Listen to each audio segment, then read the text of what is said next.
Hello, everybody. Thank you so much for being with us here today. Today, we are joined by two speakers, two guests, and we would be talking to them about the cases of two most prolonged military occupations in the world, Palestine and Kashmir, and the story of their occupation, and the story of their life, their experience under colonization almost begins at the same time in 1940s. Now, our first guest is Professor Ather Zia, Dr. Ather Zia. She's a political anthropologist, a poet, and short fiction writer and columnist. She's an associate professor in the Department of Anthropology and Gender Studies at University of Northern Colorado. Dr. Ather Zia is the author of Resisting Disappearances, Military Occupation, and Women's Activism in Kashmir, and she's also the founder of Kashmiri journal called Kashmir Lit. Our next speaker, or rather, our second speaker, is Professor Nahla Abdo. Professor Nahla Abdo is an Arab feminist activist and a professor of sociology at Carleton University, Ottawa, Canada. She is the author of the book called Captive Revolution: Palestinian Women's Anti-Colonial Struggle Within the Israeli Prison System. Now, I want to begin this conversation first by Professor Nahla Abdo. Now, we have all seen the recent images and the visuals that have come from Palestine, the violence of the occupation, the violence of colonization, the war crimes that are happening. Now, there are some people, when they talk about Palestine, they tend to think that history begins on October 7th, and they tend to decontextualize the present, the Palestinian present, from the long colonial history, as if there was no Palestine before October 7th.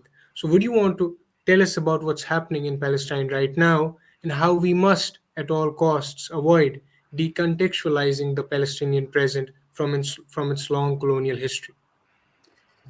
Thank you very much for this panel, and I'm glad to be with you. To respond to your question, let me begin with a land acknowledgement. Namely, I acknowledge that right now we sit on unceded and unsurrendered stolen land uh, by Canada, of course, of the Anishinaabe and Algonquin communities, Algonquin nations. With this, let me also start by quoting, like before I respond directly to your question, by quoting Mahmoud Darwish, whom I believe many people know, where he asks the question of what is the homeland? Uh, Mahmoud Darwish responds, it is the longing to die to restore the truth and the land. The homeland is not a land, but the land and the right together. The truth is with you, and the land is with them. This tells the story of what's happening right now. And that has been going on not since, this month, not since 1967, but rather before 1948, when the imperialist powers, especially Britain, unleashed the Zionist gangs into Palestine, where they started by, fighting people, killing people, controlling lands, and getting some of the lands, actually Palestinian lands, by the British. Remember, in 1917, the British, who was a colonial power on Palestine, basically, uh, you know, um, offered Palestine, which is under its colonialism, to a foreign colonial power, namely the Zionist organization, to establish a Jewish state. So this whole thing started way, over 100 years ago. And since then, the Zionists have been, killing and murdering and destroying, the Palestinians until 1948, when the Nakba, or the, huge genocide, happened by expelling 75 to 80% of the Palestinians outside of, their homeland, outside of their houses, outside of their homes, and stripping them of everything that they had built for hundreds of years. So this is how it began. But compared to this situation, the other situation is that Palestinians have not been silent victims of colonialism, but rather they had a strong resistance movement since the very beginning for 100 years. What happened on the 17th of this month is basically the tip of the atrocities, of the genocide, of the destruction that Israel has been bringing onto the Palestinian people.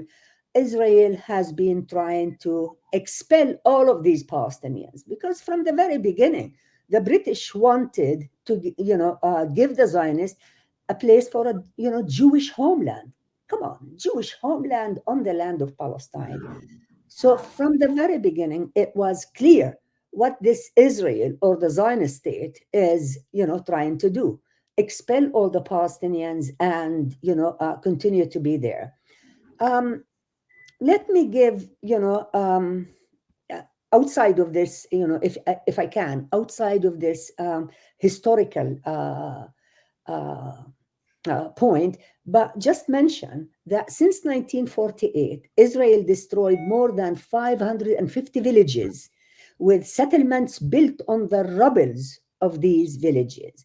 In 1967, Israel waged a war against the West Bank, which was under Jordan, against the Gaza Strip, which was under Egypt, and against the Golan Heights under Syria. Now, why the Gaza under Egypt and West Bank under Jordan? Because in 1920, the imperialist powers there decided to divide the area. They gave Gaza to Egypt. I mean, the imperialist power can give and take and destroy and consider certain people that are, very white and supremacists as human beings and consider others as non-humans, or as the Israeli, Minister of Defense refers to them as human animals.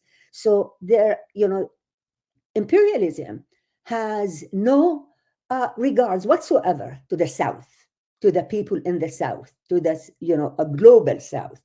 It basically wants, get rid of them, okay? And, imperialist interests should be the ones actually in the region. For 17 years, Israel has placed Gaza under land, sea, and air siege. Think about it. Until, of course, the 17th, cutting off electricity. Now, it intensified it now by cutting off the electricity, the fuel, water, food, medical aid, just name it. Now, more devastation has been Israel's killing machine of innocent children in Gaza. Israel used the policy of carpet bombing, scorched earth bombing, and a war of extermination of the Palestinians from Gaza. It bombed homes of children.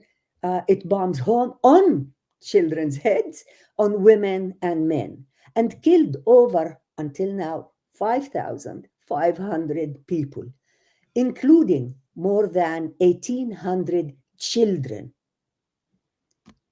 with a reported of about 5,500 civilians still missing under the rubble. Okay? Israel bombed streets. It bombed 18 of the 22 bakeries in Gaza. Think about it. And coffee shops and markets. Israel's immoral bombing destroyed mosques and churches, including the Baptist Church, which contained a hospital. This church was used as a shelter for civilians fleeing Israeli genocide in northern Gaza, killing over 500 innocent civilians who were taking refuge there. Similarly, Israel bombed the Greek Orthodox St. Porphyrius Church, which is the fourth oldest church in the world. and look at what the world is saying or looking at or watching, if they're watching, killing hundreds of people taking refuge there as well. These churches, like the UNRWA centers, UNRWA is United Nations Refugee and Work Agency centers that have been there actually since 1948, and schools used as a refuge for Palestinians fleeing Israeli bombardment were also bombed. Why? You know, you can answer because Israel can, but I think there is another answer.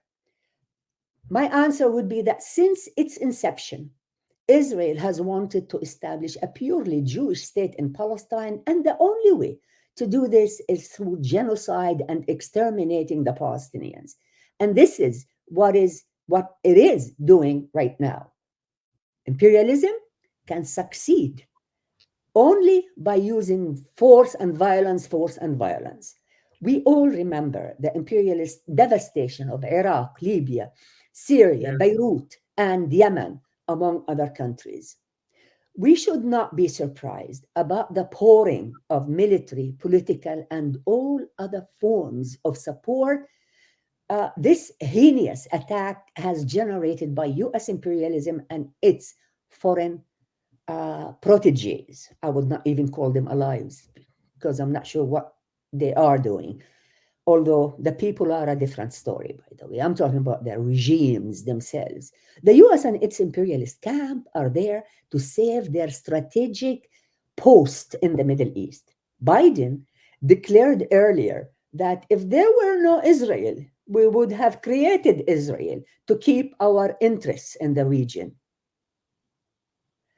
The British created Israel, and the Americans, with the Western allies, took over after the Second World War.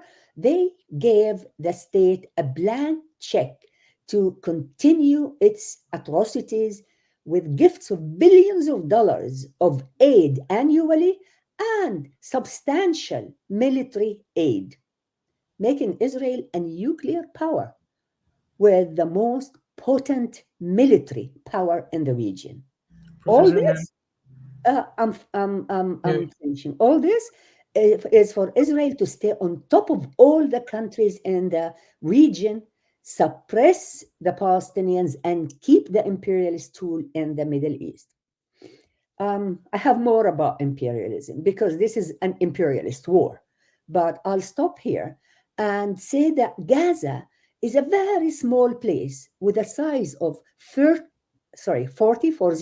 by 12 kilometers and a population of about 2.2, 2.3 million people, making it the most populated area on earth. 8 Israeli wars and brutality in Gaza have been conducted since its colonial occupation, devastating everything in the region. Against their demonization, as I said, calling them terrorists, human animals, etc., Palestinians have been and continue to resist this Zionist settler colonialism. I'm finishing with one actually line by Mahmoud Darwish when he says, على هذه الأرض ما يستحق الحياة. On this land, there is what is worth living for. so Later, I might come back to what do we yeah, want. yeah, we'll definitely come back to you, Professor Nala, and thank you so much for your objective but also deeply profound things that you said, especially ending with Mahmoud Darwish. Now, Professor Ather, I want to come to you.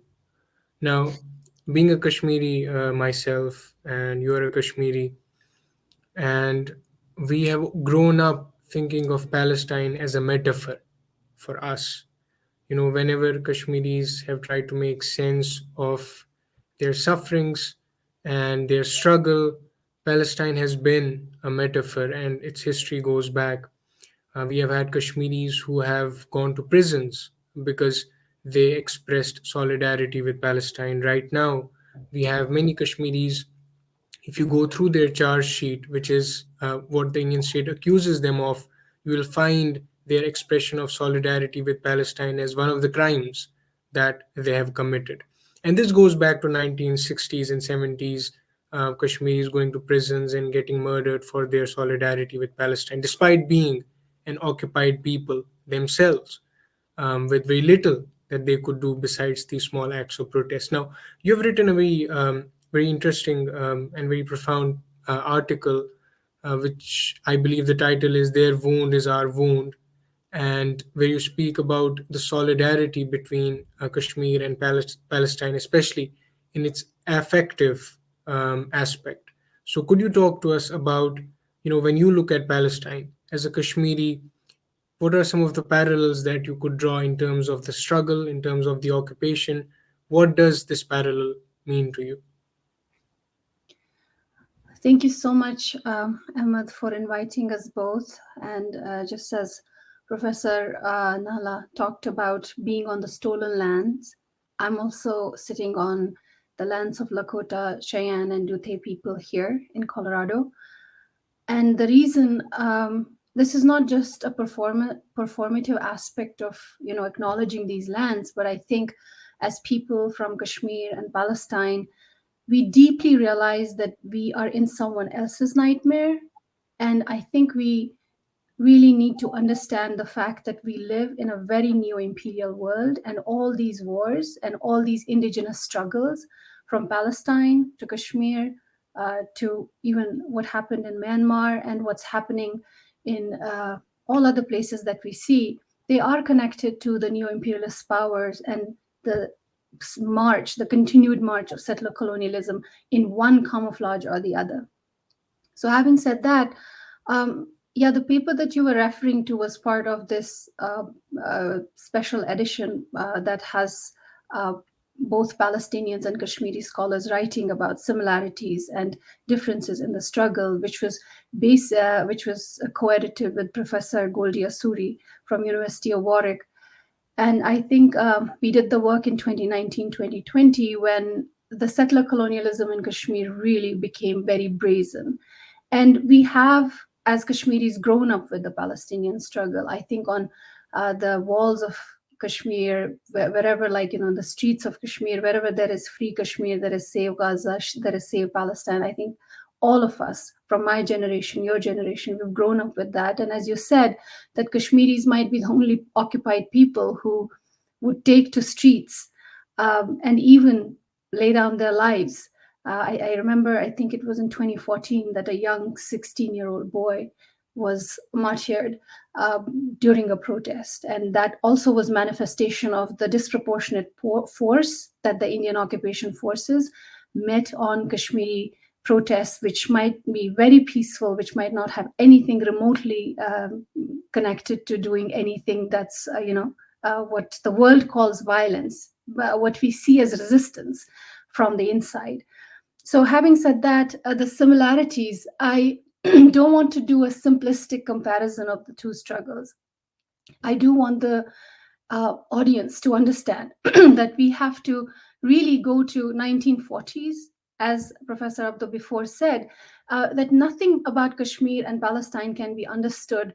A lot of people talk about Kashmir in terms of 2019, when the current Hindu supremacist government took away its quasi-autonomy, which was just a nominal autonomy, but its territorial sovereignty completely. And a lot of people understand it as they try to understand it through the prism of Hindu supremacy that has really come to power in 2019. But Kashmir is also about Indian secular governments doing exactly the same thing from 1947 onwards. So I think the struggles from Palestine to Kashmir are deeply, deeply related in continuation of classic colonialism as neo-imperialism in different masks. And the first and foremost mask is what the march of democracy that the West kind of talks about, and also the invisibilization. And when I say march of democracy, the democracy that West has kind of like made into this very sacred object, and everyone is after becoming a democracy, the march of nation states that has happened, and that has happened due to classic colonialism. It doesn't mean that the global South, what is known as now as the global South, were not they were kind of painted and created as these primitive savages, barbarians, the titles that still we are kind of trying to parse and trying to answer. And that's the job of all of us who are in the West. I think that's what we are trying to parse. That's what we are trying to tell the people, that this is not about a civilization, the Western civilization, and the non-West. And I talk about the non-West because India was in the same boat till 1947, and it did not even exist as India. It became India, Pakistan, and other countries after 1947, when the ebbing classic colonialism decided that it's going to create these countries. And I know, I mean, there's a lot to parse out there, but simplistically, when we look at Kashmiri and Palestinian struggle, we kind of see the 1940s as very important, because that's when the nation states began in other parts of the world, and so in the subcontinent of South Asia. But at the same time, we also have to realize there's a long arc. Kashmiris were fighting for a sovereign, some sort of a constitutional democracy under the monarchy that they had, or maybe not, before 1947 as well.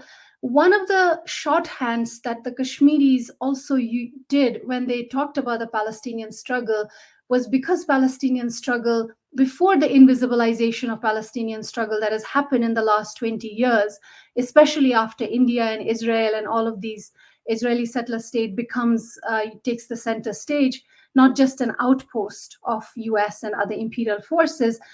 What happens to the invisibilization that has happened, that's very important to consider, because I think Kashmiris are dealing with telling the rest of the world that we are not, quote unquote, the Islamic terrorism. We are like Palestinian situation, and Palestine and Kashmir both are on the agenda of United Nations from 1947. Here, I do want to say that even to make our struggle seem genuine, we have to really acknowledge the neo-colonial institutions like the United Nations, because it's not an anti-colonial institution, it's a neo-colonial institution. And even to say that, we are human, we are resistance movements, we are not terrorism movements, or whatever they want to call us, we have to resort to United Nations, which is not anti-colonial at all. United Nations, we have to educate people in the fact what United Nations calls decolonization. Decolonization is not the way we understand decolonization. Decolonization means that the imperial forces will sit with their client politicians in different regions, and then they will create countries, nation states, which are going to act as neo-imperial, neoliberal, capitalistic societies fronted by this thing called democracy. And everyone is running to apologize to become democracies, without asking, democracy for whom? The stolen land I sit on is a democracy for certain kind of people, which is people of European extraction who have settled here. But what about the indigenous nations? It's not a democracy for them. And same goes for the settler colonial state of Israel as an outpost of UK and US in the Middle East. It's a democracy for people of Jewish lineage, based under the Zionist ideology. But it's not a democracy for the Palestinians living inside the settler colony. It's not a democracy for people in Gaza. It's not a democracy for anyone else. So we have to question these things. We have to question what exactly we are doing when we are kind of like acknowledging that we are countries. We have to ask, like, do we, even in Kashmir? So the question about you had asked was about similarities. So similarities abound. Similarities are, as I said, we have an affective solidarity with each other. We have an acknowledgement of each other's struggles. And they are Muslim struggles as well.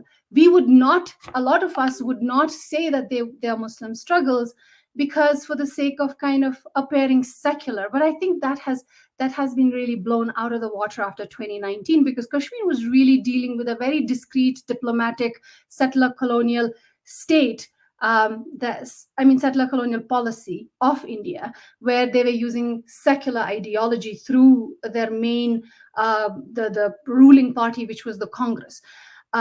In 2019, one of the Congress ministers, which is one of the oldest political party, which was founded by the British colonials, they said that we have done exactly the same thing to Kashmir from 1947. What the BJP, which is the current Hindu supremacist government, but we did it very discreetly. So we have to kind of understand the situation in both places is very historic, and there is invisibilization. Palestine faces invisibilization in so many ways. First, it's objectified into these, it has been objectified as West Bank, as Gaza, because we kind of like don't see it as the same piece of land that it was before 1947. So that invisibilization has also happened. So the current generations, the TikTok generation, the Instagram generation, the social media generation, they really don't know. They see Israel as the place, the Israeli settler state as a place where you go for birthright tours, where they are kind of like bombarded with a different kind of information,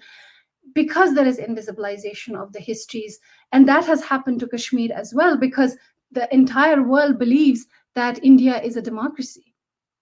And when we think about democracy, see what the prototype of democracy is. The prototype of democracy is that you, and this has been recorded by a British documentary itself, that you go into a place, you annex it, and then you establish elections. And elections for the rest of the world means that there is democracy. And then everything goes quiet. And that happens to Kashmir in 1951. Yes. So we have to question the idea of how does settler colonialism work? It really works through this quote unquote democratization. Democracy for whom? Not for indigenous people. We do not see indigenous people settled under any democracy. It usually is a democracy for the settlers. And that has happened from the US to Palestine and to Kashmir. So if you kind of like want to look at the long arc of neo-colonialism that we are all living under, and that we as scholars are really contending with. We all are a part of a multi-layer of settler colonialism. I am also a settler here. And that is what I really call living in someone else's nightmare. And I think we're all trying to wake up, find a way through that. And Yeah. that's how all of these struggles are really connected. These are struggles for indigenous people and indigenous rights. Thank you so much, Dr. Ather, for your response. Absolutely, I completely agree in that when you talk about Kashmir and when you talk about Palestine, usually it is this invisibilization of the native, of the person who was living there, the natives, the people who originally belonged to the land, that we see as the operating logic in many of these settler colonial dispensations. So we have heard from Professor Nahla, as in when you talk about the Zionist colonization of Palestine, the argument goes that this was just an empty land. We came, we civilized it, we filled it, there was nobody here before. And when you talk about Kashmir as well, it's oftentimes seen as this land that is essentially Hindu, that Muslims from the outside came and occupied. So, we got to return it to its original purity, so to speak. So, you have similar logics at play. We will have to go on a break now. We'll come back and then we'll continue the conversation with Professor Nala. Thank you.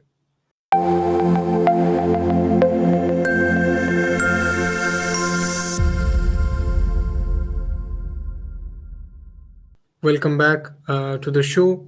And before the break, we were talking about the parallels between the resistance and the occupation when you talk about Indian occupation of Kashmir and Israeli occupation of Palestine, and the solidarity between these two peoples. Now, I want to go to Professor Nahla Abdo and ask her specifically about her work on Palestinian female political prisoners. Now, I want to ask you this because this is something that we do not hear much about. So we hear about, Israel killing Palestinian civilians. We hear about the bombings. We hear about the deprivation of electricity. We hear about all of these things. So we're privileged enough to hear about them. But it seems to me that when you talk about political prisoners, it's almost as if they don't exist, in the sense that part of the reason why these colonizing states jail them is to simply expel them from people's memory, because they are jailed and they are not visible anymore. And in terms of I ask this question because I want to later tie it to the question of Professor Ather Zia's work on Kashmiri women, including Kashmiri political prisoners. But I want you to talk to us about Palestinian female political prisoners, because this is something that we do not hear much about. So tell us, about their imprisonment. Are they jailed for their struggle against occupation? Does Israel have this local juridical legal framework that justifies their detention? So talk to us about this. Walk us through it. Okay, thank you for this. But first, let me make a couple of comments, not comments, actually, just take it further. When my friend colleague here talked about democracy, for Israel, it's not true that democracy is for all the Jews. For Israel, democracy is for one kind of a Jews, namely the Western white Jews who came from Europe. Arab Jews who came from Arab countries, from Algeria, from Tunisia, from Morocco, Iraq, even those who came from Iran and others, have never been treated like really as human beings since they're were brought into Israel. And please remember that in many cases of these Arab Jews, or as they are known in Israel as Mizrahi Jews, vis-a-vis the Ashkenazi Western Jews. These Arab Jews, by the way, many of them have been forced to leave their Arab lands and Arab culture and language and everything, and were forced by the Zionist organization to immigrate or to come as settlers to Palestine. I have several Jewish friends actually who talked about this. These are Mizrahi Jewish women who talked about when they were brought into Israel, they were basically prevented from using their language, could not even communicate with their grandmothers who do not speak the Hebrew language, the Israeli language, and were deprived of everything that they were used to culturally back in their, whether it is Iraq or other places. As for the UN, I just wanted to add another thing. Yes, the UN is, I'm not sure about neo-colonial, but I know that it is under total control of the US. There is no doubt about it whatsoever. It cannot, I mean, there were proposals from various countries right now for a ceasefire or for Israel to stop its, massacres. And, they were told or ordered not to respond to any of these. Now, even when they come out with any resolution, including the two-state solution, the peace talks, etc., Israel does not pay any heed to anything. Israel does what it wants to do in coordination with Western imperialism. This is what Israel is about, and it cares less about international law, international humanitarian law, and any other laws. And this is why it has been allowed to commit genocide for many years without a single Israeli yet being taken to the ICC. And this is a shame on this world, a big shame. Uh, in terms of Palestinian women political prisoners, on which I wrote a book actually, I basically wanted to talk about what happens to women when they are involved in resisting occupation, colonialism, settler colonialism, imperialism, which is placed on their heads on a daily basis, So the women I interviewed were all political prisoners in the sense of, some of them, spoke against the colonialism of the state. Others were part of the military movement, okay, and resistance movement. And we know that very well is sanctioned by the United Nations for people who are under occupation. This was, very clear in the case of South Africa. We know that. So these women were resisting, as I said, partly militarily and partly, through other forms. Now, for Israel to capture these women from the West Bank, it really violates every single international law, because the West Bank is occupied. It is not, it's not Israel. It's not part of Israel.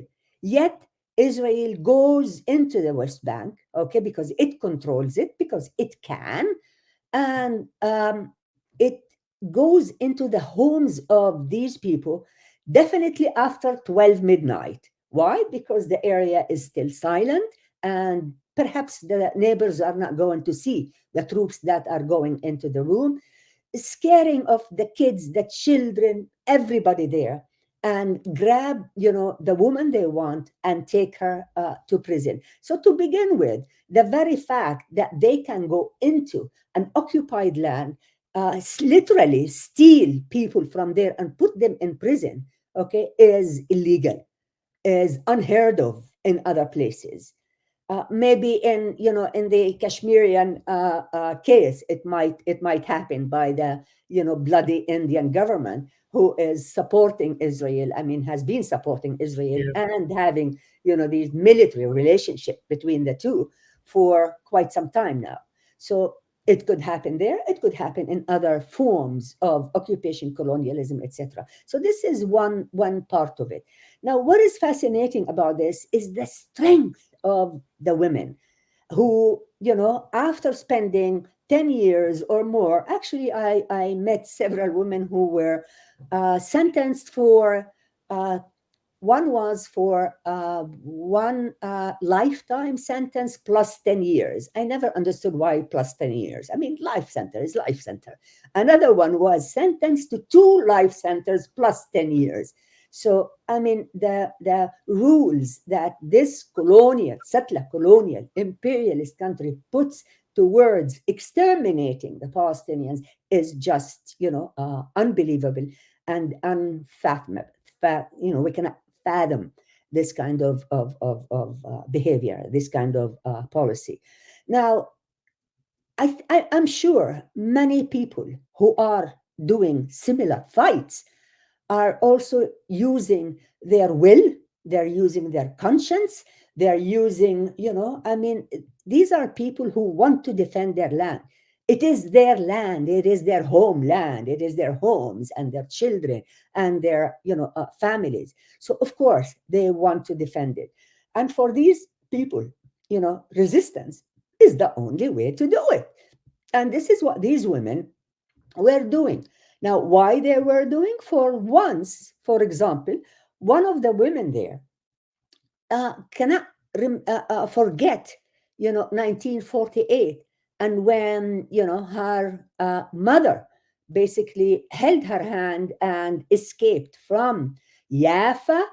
Jaffa is, part of Palestine 48, and was kicked out into the West Bank. In 48, many Palestinians from 48 were like became, as I said, they exterminated around 75 to 80% of the Palestinians. So some went to the West Bank, some to Gaza, some to Lebanon and other neighboring countries. These people have become refugees living in refugee camps. So think about it. You are in a refugee camp all of your life. All what you know is that your parents have lost their land and their home and everything they had and became refugees. Who says, which logic, which morality anywhere in the world says that we should be silent or we should not resist? So, this is what the Palestinians have been doing, men and women at the same time. Now, I focused on women because I wanted to show, the meaning of this sometimes fake feminism that is in the West. Feminism is not an individual or individualistic thing. It is about you basically being a true person to morality, to ethics, to strong conscience. This is what the point Yeah. in morality. um you know what um Sarah Ahmed actually wrote an interesting article whereby she interviewed a Palestinian woman from Gaza, and that woman was a researcher when Sarah, was doing some research in Gaza. And that woman was really a feminist who Sarah asked, basically, what is your message to the world? So the woman responded, my message to all women and feminists is just to keep posting about Palestine and the Palestinians and spread the truth. This is what's missing, the truth. The silencing is not on people and individuals only, it is about the truth. America is lying, fabricating. The West is lying, fabricating. Israel is lying and fabricating. They can do that and get away with it because there isn't enough resistance to the imperialist camp. So, once again, the truth is being Yeah. sacrificed here. Okay. So, this woman basically is asking that ask them to stop bombing our children, asking to stop destroying our lives. Bakeries, churches. No one, by the way, knows that Gaza has a church because for them, Gaza is a Muslim place, and these terrorists are Muslim. Palestinians are both Muslims and Christians, and before Israel was established, we had Jewish people living with us, and that is not well presented or defended or understood in the West. So once again, Yeah. Gaza has one of the oldest churches in the world, and it was destroyed, and the so-called Christian world is not moving an inch here. And by the world, once again, I mean states and governments. I Yeah. don't mean people. There is a lot of solidarity, as you were saying, guys, with the Palestinian people. But these are people. These are, people on the Yeah. ground. These are people who have conscience and, say their mind. So this is what, I can say. The only thing I would add is that women, political prisoners, who are literally abducted from their homes and brought into prison, have been tortured, attempted rape, and rape. In one case, you probably have seen something in the book or heard it. Um, a woman was, a father was ordered to rape his girl by inserting a stick into her from bottom up. This is how we are dealing with this fascist government. This is how we are dealing with this, Zionist atrocities that are going on for 100 years now. And therefore, resistance and resistance and resistance is the only means by Yeah. both women and men. Thank you so much, Professor Nahla, for your work on Palestinian female political prisoners, because we don't get to hear about them much. And as I said in the beginning, part of the reason why states jail these people is because they want them to be forgotten, because they don't want these people to be amongst their people. So thank you so much for shedding light on that. I want to come to Professor Ather Zia, and recently we have seen that India and Israel have grown extremely close. So one of the interesting things that we saw on the internet in the past few weeks is that most of the misinformation uh, about the recent events in Palestine actually came from Indian media, in the sense that pro Israel coverage. And most of the propaganda came from India as well. And we saw, if you open any post, if you go through the comments, you have Palestinian stories of hospital being bombed, and you have Hindu right wing fascists actually cheering that and saying that this is what has to be done to these people.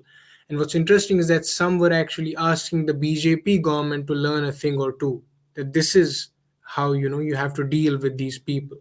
So tell us about this alliance of the oppressors. We talked about the solidarity of the oppressed, but talk to us about the alliance of the oppressors. As I mean, we know in terms of both ideological convergence and also in terms of strategic and military convergence, India and Israel have learned from each other, not just one from the other, but from each other a lot. Would you talk to us about that? Well, this is a very big question. Okay. I thought I was muted. This is a very big question and can be answered in a number of ways, but I think the shortest answer is that India and Israeli settler colonial state in this current moment are very good friends, and they share a lot of military technological information with each other and have been doing that for quite some time. There is a miscommunication, or there's this invisibilization of the history that uh, the Israeli settler state shares with the Indian government. It goes way back to 1960s, early 60s, when India was having the India-China war was occurring, and what happened in those days was that India needed weapons to fight China, and I think Ben Gurion was the one who, at that time, offered weapons to India, and the Indian government at that time, it was Nehru who tried to accept the weapons, and not tried, he accepted the weapons, but he did not want the Israeli settler state having the flag on the ships. And but Ben Gurion at that time stood firm, and he said no, no flag, no weapons, which also we all kind of think that it was 1992 when the diplomatic relationship between India and Israeli settler states started, but that's not really true. It really goes way back to Jawaharlal Nehru himself, to the quote unquote the secular Congress, governments. So I think there has been a long alliance, which which was done very covertly, very discreetly, because India was also portraying itself, which it was till 1947, as an anti-colonial, uh, sort of like acknowledging the anti-colonial struggle that it was having against the British rule, because that's what the Palestinians were also doing. But it's on record that Gandhi, who's kind of known as one of the founding fathers of India, he also at the initially was very he was with the anti-colonial struggle of Palestinians, but towards the end he was kind of like leaning towards the Zionist agenda. I won't say the sort of like the Jewish agenda, the Zionist agenda, where he's kind of like talking about, oh, these people have some claim to the land, so let it be. But it was done all very covertly, because India was still projecting itself. And the reason I say this is because India really has gotten away for the last 75 years as presenting itself as the leader of the non-aligned movement, as the anti-colonial, imperialism kind of state, which it was not. In its very heart, as Kashmiris we know, right from when it was created in 1947, it really had a Hindu supremacist heart. The only reason the way it was behaving at that time was because of the dominance of some people who knew how to be statesmen, and they kind of got away with it, and they wanted to be the leaders of the non-aligned movement, which they also founded. So they were kind of like influenced by a different motive in that time in history, but they were dealing with Kashmiris in exactly the same fashion that BJP is doing, the Hindu supremacist government is doing, very overtly. And they were also kind of diplomatic, because they wanted to be this democratic power in the South Asia, and they wanted to deal with those forces in the same manner. They knew the heart of UK, the British imperialism. They knew the heart of US imperialism right then.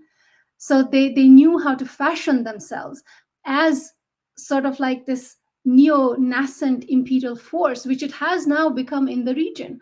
So the alliance and the cooperation was very covert, was done away from sort of like the quote unquote the liberal forces, and it was happening. And it came to fruition in 1992 when the diplomatic relationships between the settler state of Israel and India kind of established. And after that, we kind of see them out in the open.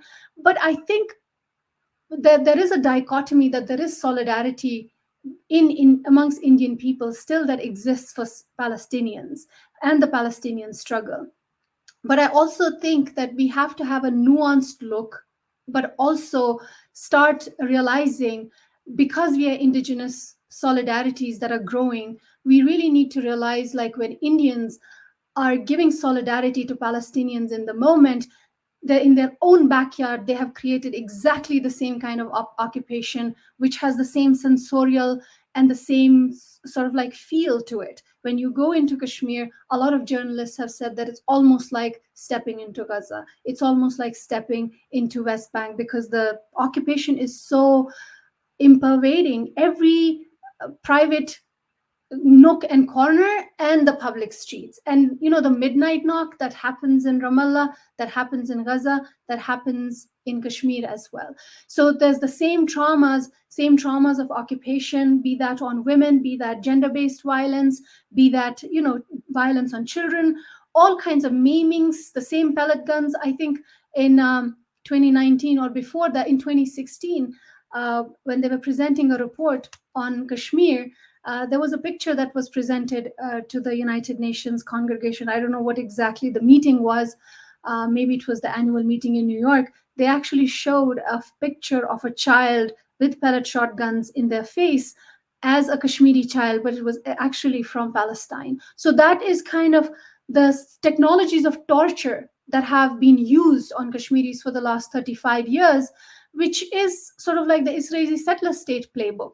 But then I would also think, like as you said, Ahmed, it's not as if one has learned from the other. I think both in their manner are imperial forces deep down, because India has really gotten away with the kind of Yeah. caste-based violence that it has imposed on its own people for the longest possible time. So on its own indigenous people, let's say. So I think if we are to look for the common thread that all of these struggles have, including the Muslims in India, which are kind of like fighting within the Indian constitution, but Kashmiris are fighting against the Indian constitution. So that's the dichotomy there. And also the minorities inside India, which are the Christians and the Dalits and other minorities. I think the indigeneity, and I'm not essentializing indigeneity, but I'm also trying to kind of think through our way through this nightmare that we are all living in. And as you talked about, Professor Nahla, you talked about the Mizrahi Jewish people. I think that also goes on to kind of like show us how much we are dealing with European supremacy all across. And that's kind of like, for me, as I kind of go into thinking about UN as well, and the way UN behaves and what it calls decolonization, and the kind of like policies it has put into place for all of us people to kind of follow. I mean, looking at IMF, looking at World Bank, looking at the kind how it brings to knees the global South, and the vocabulary that is used to define people and to define. I think and this also happens in Palestine. The language of development and democracy really mean uh, killings of our people, maimings and bombings of people in the Yeah. global South, from Palestine to Kashmir. But they do it in a different way. And I don't see, like, a lot of people see India as a growing power and all of that, and playing this big statesman kind of like role on the global stage. It's basically an imperial colony, and it is doing the bidding of imperialists. And that's how neo-imperialism works, and that's how neoliberalism works. They go hand in hand. And while we see in India at this current moment, the poor are getting poorer, there is inter-ethnic, religious, caste-based violence happening in the last 33 years. It's growing. So I think that there is something to be said for you asking questions that relate to how European settler colonialism changes face in different places, and Yeah. how these politicians and these collaborators work in different places, from Palestine to Kashmir, I would say. And then they use religion as a front, and that does lend itself to imposing violence on people. Thank you so much, Dr. Ather Zia, and thank you so much, Professor Nala, as well, for joining us in this conversation. One of the reasons why we even thought of doing this program was to understand how, when you talk about Palestine, um, a lot of people are talking about it globally. We have seen protests everywhere. But then it's for us to also remember that when it comes to occupied people like Kashmir, who are facing occupation themselves, on the streets of Kashmir that are not safe for Kashmiris themselves, you'll Mhm. find on the walls the graffitis that Professor Ather Zia spoke about, Save Gaza. I mean, these are people who are not safe themselves, and they could actually kind of say or justify their silence by saying that, look, we are under oppression ourselves, we can't do anything, we don't want to increase our oppression by allying with Palestinians, let's just stay silent. But they're not doing that, because for them that would mean justifying the very evil that they are fighting themselves, which is the evil of occupation. Thank you so much, both of you, for joining us in this conversation, and thank you so much for all the people as well who joined us and listened to this entire program. Remember Palestine in your prayers. Free Palestine, free Kashmir.